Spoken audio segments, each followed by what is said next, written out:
What if one day your family was judged not by love in your heart, but by the color of your skin?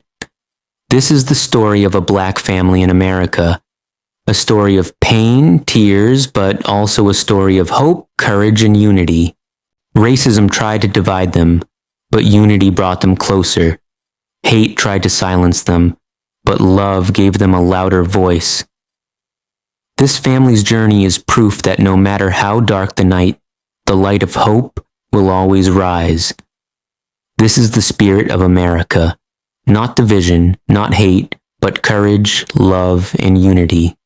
And if one family can transform pain into strength, imagine what we can all do together as one nation. Let this story remind us, humanity is first, always. If this story touched your heart, don't forget to subscribe to Humanity is First and join us in spreading stories that matter and stories of hope, courage, and unity. The James family had lived in America for generations, long before the children were born. Their story was stitched into the soil of the land, their roots deep and strong, yet constantly tested by the winds of injustice. Sarah James, the mother, carried memories told to her by her grandmother, memories of segregation, of being told which doors to use, of being denied the simplest dignity. Yet Sarah believed America could be more. She believed the land that had once rejected them could also embrace them if only people opened their hearts. Her husband, David James, was a hard-working man who rose every morning before the sun, lacing up his boots and heading to the factory. His hands were rough, his back tired, but his spirit was unbroken. He often reminded his children, "This country was built by many hands and ours are part of that story. Don't ever forget your worth." The children, Maya and Elijah, were the light of their parents' lives. Maya, only 12, had a voice that could quiet storms. When she sang, even the walls seemed to lean in closer, listening. Elijah, 10 years old, loved books more than anything. He read history late into the night, asking questions his parents struggled to answer. But life in their small town in the American South was never easy. The James family lived in a modest house at the edge of the neighborhood where streets grew quieter and neighbors' stares grew longer. Sarah often noticed the way store clerks followed her when she shopped, how teachers' smiles disappeared when Maya or Elijah raised their hands in class. One cold morning, Elijah came home with his backpack nearly torn apart. He tried to hide it, but Sarah saw the rip and the bruises on his arm. "Elijah, who did this?" she asked, her voice trembling. He looked away, his small hands tightening around the strap. "Some boys at school, they said I don't belong here." Sarah knelt down, her eyes filling with tears she refused to let fall. "Listen to me, baby. You do belong here. This country is yours as much as it's anyone's. Don't let their words tell you otherwise." But inside, Sarah felt the weight of centuries pressing down. She remembered her grandmother's stories of separate schools, separate fountains, separate lives. How could it be that even now, her children were repeating those same wounds? Maya, too, faced her own battles. Her teacher often ignored her raised hand, calling on others instead. One day Maya was chosen to sing for a small school assembly. She practiced every night, pouring her heart into each note. But on the morning of the performance, another student, a girl with blonde hair and a polished dress, was asked to sing in her place. "They said my song wasn't the right fit," Maya whispered that evening, sitting on the porch steps with her head in her hands. David sat beside her, his large hand resting on her shoulder. "Your voice is a gift, Maya. Don't ever let anyone silence it. Sometimes the world isn't ready for the truth, but one day They will be. The family clung to each other in those nights, finding comfort in prayer, in shared meals, in laughter that rose above pain. Sarah would tuck her children into bed, whispering the same words each night. You are strong, you are loved, and you will rise. Still, whispers spread through the neighborhood. When Maya and Elijah walked to school, some children pointed and laughed. Parents pulled their own kids away. At church, in grocery stores, even at the park, the James family felt eyes on them, sometimes cold, sometimes pitying, but rarely warm. One Saturday, Sarah decided to take her children to the town library. She believed in filling their minds with knowledge, 'cause knowledge was armor. As Elijah flipped through a book about American presidents, he asked suddenly, Mama, why do none of them look like me? Sarah froze, searching for the right words. One day, she said slowly, there will be leaders who look like you. This country is still writing its story, and maybe you'll be the one to write the next chapter. Elijah's eyes lit up, the spark of possibility fighting against the shadows of doubt. The James family carried on one day at a time, their resilience tested but never broken. They knew storms were coming, storms of prejudice, storms of rejection, but deep in their hearts they also believed in something greater. They believed that America, with all its flaws and failings, still had the power to heal, to unite, and to embrace every voice, every dream. And so their journey continued, through tears and trials, through bruises and broken promises. They did not yet know how, but they believed that their story would not end in sorrow. It would end in hope. Still, Sarah held her head high, holding her children's hands tightly. Maya caught sight of a small stage set up for performances and felt her heart ache. She remembered how it felt to stand ready, only to be silenced, but something unexpected happened that day. An elderly woman with silver hair and kind eyes approached Maya. I heard you sing once, child, she said warmly. Don't let this world take that from you. Promise me you'll keep singing. Maya's eyes widened in surprise. She nodded slowly, a spark reigniting in her heart. That one voice of encouragement, amidst the noise of rejection, felt like a candle in the dark. The fair ended, and the family returned home, exhausted, but quietly hopeful. It was proof that even in a world filled with pain, kindness could still exist. Small, fragile, but real. That night, as the James family sat together, David raised his glass of sweet tea. No matter what comes, we will not break. They may try to silence us, but our voices, our love, our hope, these things are stronger than hate. The children nodded, their young faces glowing with resilience. The road ahead would still be long and hard, but the James family knew one truth that could never be stolen from them. They belonged, and their story was far from over. As the weeks turned into months, the James family's struggles seemed to multiply. The weight of silent battles pressed against their hearts every day. At school, Elijah began to withdraw. He had once been the boy who raised his hand eagerly, excited to share the facts he had read the night before.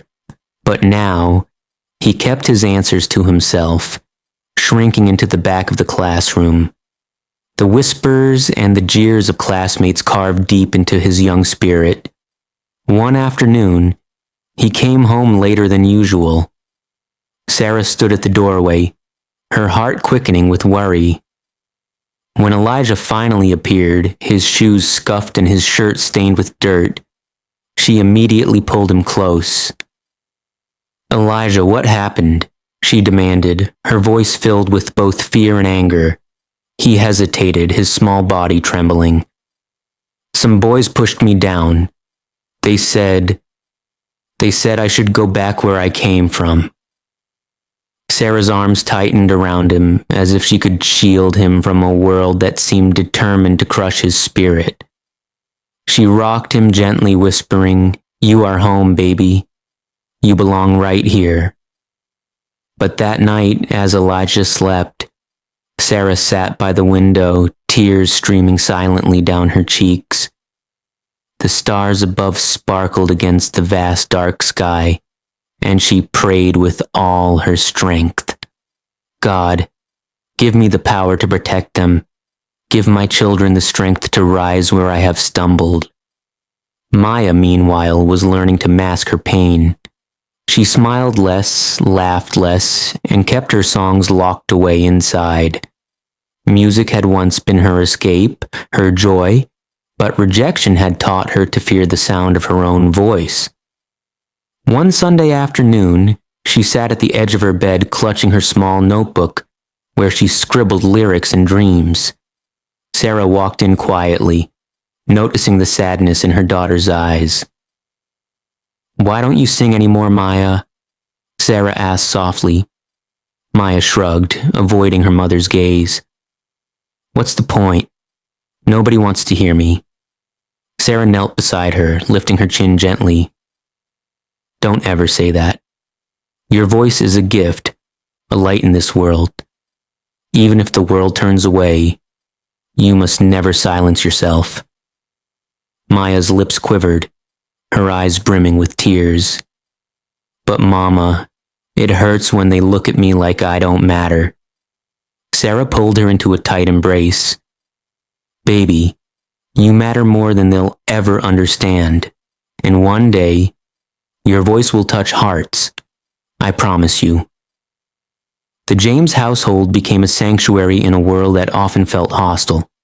Their modest living room echoed with late-night conversations, whispered prayers, and moments of laughter that fought fiercely against the sorrow outside their walls. David, weary from long shifts at the factory, would return home and gather the family around the table. He would share stories of great men and women who had endured hardship, yet rose to greatness. "You see, Maya, Elijah," he would say, his voice steady and filled with conviction. "Every step forward in this country was built on sacrifice. We come from people who never gave up, no matter how heavy the burden, and you will not give up either." But the outside world continued to test them. At the grocery store, Sarah overheard hushed whispers. That family should stick to their side of town. At church, where unity was supposed to prevail, the James family sometimes felt like outsiders, sitting in pews that seemed colder, quieter, whenever they arrived. Still, they persevered. Sarah made it her mission to fill her children's hearts with love stronger than the hate they faced. Every night before tucking them in, she recited the same words. "You are strong. You are worthy. You are loved." Elijah began writing in a small notebook of his own, inspired by his sister's habit. But unlike Maya, who wrote songs, Elijah wrote questions. Page after page filled with the same haunting theme. Why don't they see me as equal? Why can't they understand we are the same? One evening, David found the notebook on Elijah's desk. He read the words quietly, his chest tightening with emotion. When Elijah walked in, he froze, embarrassed that his father had discovered his thoughts. David looked at him with soft eyes. "Son, these questions are heavy. I know it feels like no one has the answers, but asking them means you are already stronger than those who choose to hate. Never stop asking, Elijah. One day, your questions will lead to change." Outside, the town prepared for its annual cultural fair, a celebration where families gathered to share food, music, and traditions. The James family hesitated about attending, knowing they would likely face cold stares. But Sarah insisted they go. This is our town too, she said firmly, and my children deserve to walk proudly here.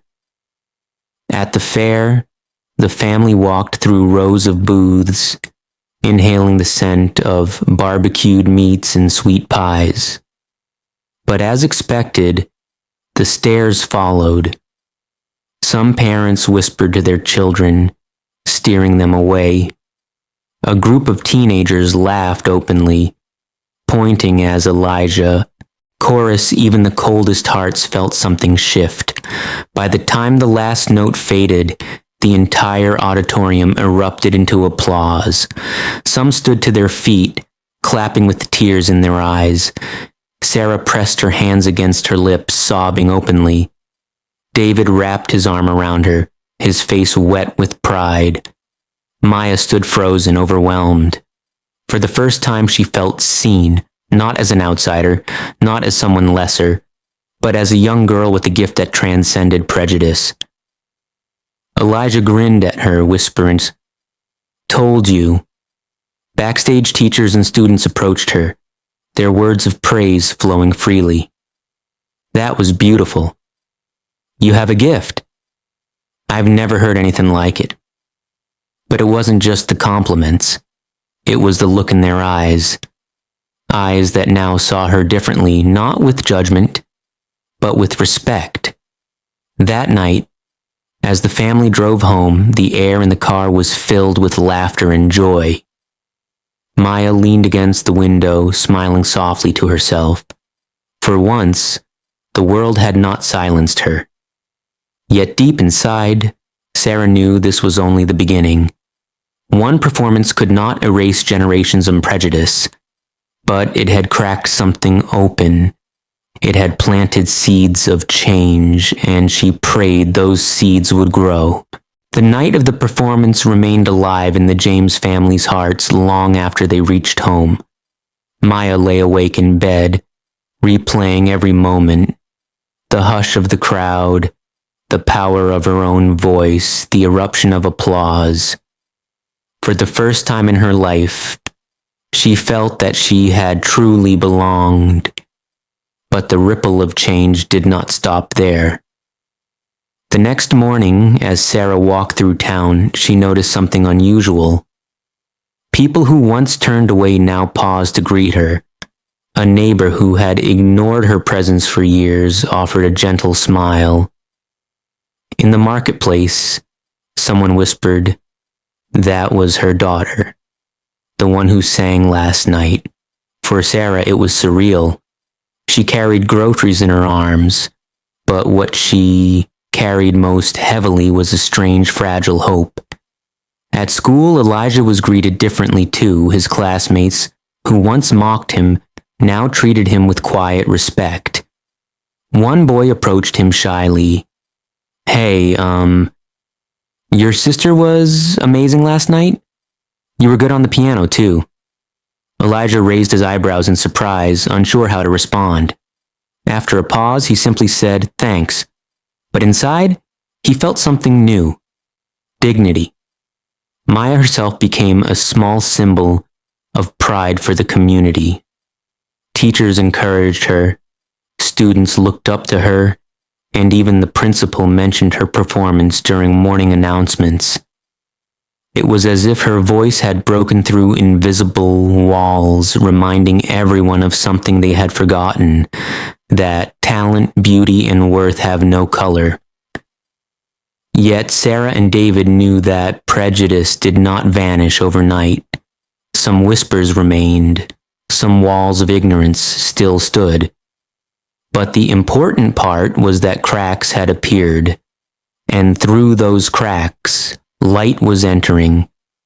Weeks later, the town prepared for its Unity Day parade, a tradition that celebrated the diversity of cultures and backgrounds in the community. For years, the James family had attended quietly, often standing at the edges unnoticed. But this year, something was different. The organizers invited Maya to sing at the opening ceremony. When she heard the news, Maya was stunned. "Me? In front of the whole town?" Sarah squeezed her daughter's hand. Yes, baby. You. Because your voice carries more than just a song, it carries the spirit of change. The day of the parade arrived with banners fluttering, music filling the air, and families gathering in joy. American flags waved proudly, not as a symbol for one race, but for all. Children of every background ran together in the streets, their laughter rising above the sound of marching bands. On the main stage, Maya stood nervously once more, with Elijah by her side at the piano. This time, however, the fear did not overwhelm her. She remembered her mother's words. Courage isn't the absence of fear, it's singing anyway. She stepped forward, the microphone cool in her hand, and began to sing. This time, it wasn't just a performance. It was a prayer, a song for unity. Her voice carried across the square, weaving through the crowd, touching hearts that had long been closed. People joined hands. Strangers smiled at one another. For a moment, the barriers of race, class, and history seemed to fade. All that remained was humanity, beautiful, fragile, and strong. As Maya sang her final note, the crowd erupted once again, not only with applause, but with cheers of hope. Sarah and David held each other tightly, tears streaming down their faces. One of the town elders, a man who had lived through decades of division, stood and spoke aloud, his voice trembling with emotion. This is what America is meant to be. Different voices, one song, different colors, one people. The words spread like wildfire, carried on the lips of the crowd. That evening, the James family hosted neighbors at their home for the first time. It was a simple gathering, home-cooked food, laughter, children playing in the yard. But it felt historic. Sarah moved through the kitchen, serving dishes with a smile she hadn't worn in years. David sat on the porch, talking with men who had once avoided eye contact with him. And in the living room, Maya and Elijah shared music with other children, their laughter echoing through the house. As the night deepened, Sarah stepped outside, looking at the stars. For so long she had prayed for a moment like this, for her children to be safe, for her family to be respected, for her community to embrace unity. And now, standing there, she realized that her prayers were being answered. David joined her, wrapping his arm around her shoulders. "We've come a long way," he whispered. Sarah leaned against him, her voice steady with conviction. "And we're not done yet. But tonight feels like a beginning." Months later, Maya's story reached beyond their town. Local newspapers wrote about her performance, framing it as a moment of change. Community leaders invited her to sing at other events.